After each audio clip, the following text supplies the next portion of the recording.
Hey everybody, today we're going to talk about junk food and something I call junk food words and how we feed ourselves these words that kind of like fills us up. But first I'm going to talk about a little story that I use a junk food word. I think it's funny, and it's the word I use a lot whenever I feel a little fat, and I say I'm gordito sexy. If you don't know what gordito means in Spanish, it means you're like chubby, but I'm sexy at the same time, right? So chubby sexy, and it's just a word that I like to play with, but in reality, it's not. It's not conducive. It really, it just feeds me what to justify for being fat. But I'm sexy, but I'm chubby, right? But that doesn't really, how you say, helps me in try to be fit and try to be healthy, right? When I first noticed that at one point when I was kind of getting very overweight, I was at least, I would say, 30 pounds overweight. It was when I was working for somebody. I was, working a 9 to 5, and that 9 to 5, I was just eating, and my diet was all over the place, and I was stressed out, and you know, a lot of people around me were the same way, and then we had this culture where we took each other to dinner, or we heard of this place to get this deep fried whatever, it was just that stuff. And I remember one day I woke up in the morning, I was getting ready for work, and I think it's funny, but this is the day I discovered a ninja in my room. And what I mean by that is that I remember getting out of the shower, threw on my underwear, and I picked up my underwear, looked in the mirror, sucked it in, and just kind of flexed, right? Turned around and got something, came back. And for men, we don't have that. We don't look at the fine detail. We could be fat, but we're still we're big, right? In our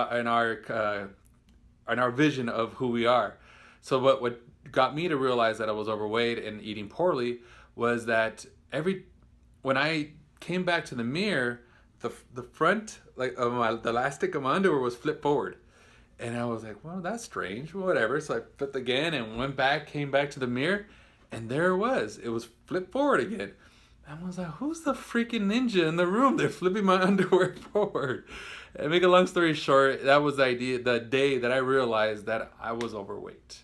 That my gut was pushing my underwear forward every time I kind of moved a little bit.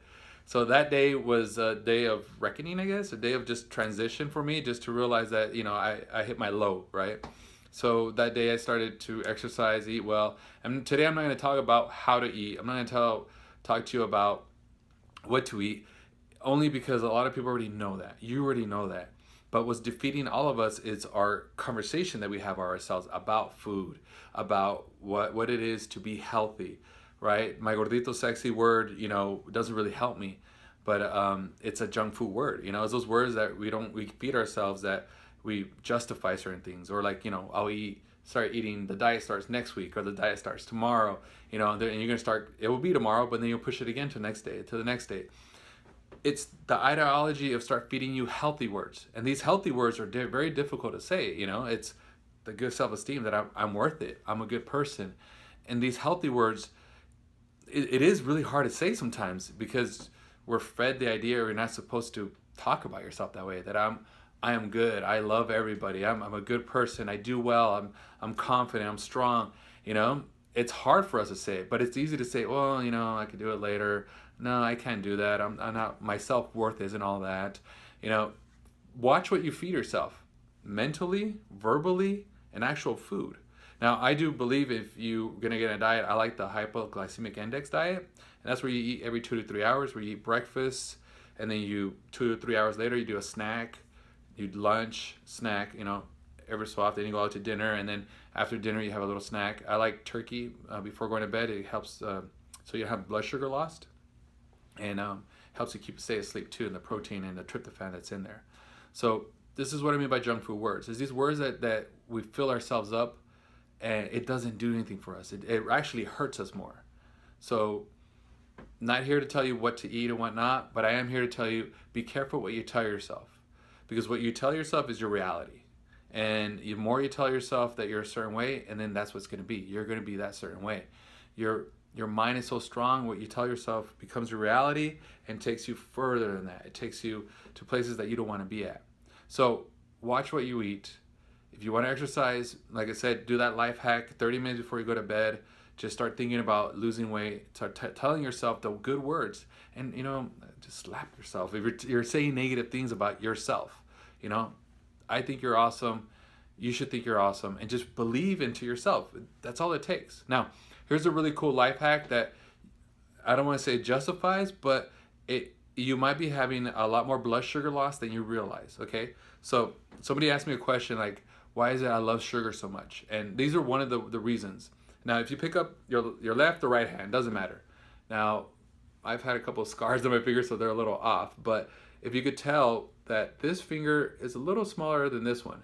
So these two fingers, here's my middle finger and my two fingers on the side. If they're off a little bit, then genetically they link those two fingers saying that you have blood sugar loss, meaning that you crave sugar. And I could probably strongly say that in your family, you might have diabetes, hypoglycemia, if not yourself. But the thing is, genetically, you have a link towards sugar that is just affecting you so much that it's a whole different ballgame for you to try to stay away from sugar. So understand that usually you just need protein. So if you're having sugar that goes all over the place, have a higher protein, but just take care of yourself and just realize that that's what's going on. Because of that link, you have a higher chance of getting diabetes or hypoglycemia. Now, I'm not a doctor. I am an individual that just done a lot of study on this, and just do your research yourself. I tell you, go out there, figure it out yourself if this is true. If you feel like your sugar drops a lot, if you have a lot of little panic attacks and stuff like that, see a doctor, and he'll do the I think it's called the to see your blood sugar. You make you drink a weird liquid that tastes nasty, but just to see where your sugar is at. Take care of you, love yourself, say the good things that you deserve. And if somebody else told you some bad things, you know what? They don't deserve to be around you. You know what your parents tell you? Show me who you hang out with and show me who you are. We build up a culture also when it comes to the junk food words. I don't want to say junk food friends, but you'll call up that friend and say, hey, want to go to Starbucks and get that deep fried mocha frappuccino latte, whatever it is, and you'll build that culture. Be careful sometimes when you change, sometimes you'll affect others, but sometimes others will find you different and be like, oh, they're just different now, they've changed. Be cool with that. As long as you're healthy, you're doing good, you're not hurting nobody, and you believe in yourself, what else can go wrong, right? Believe in yourself, take care of you, and nothing but love for you guys, all right? You guys take care, and I hope this helped you. Like I say, eat good, say the right words to yourself, and you'll say it to others. All right, you guys have a great night. Bye.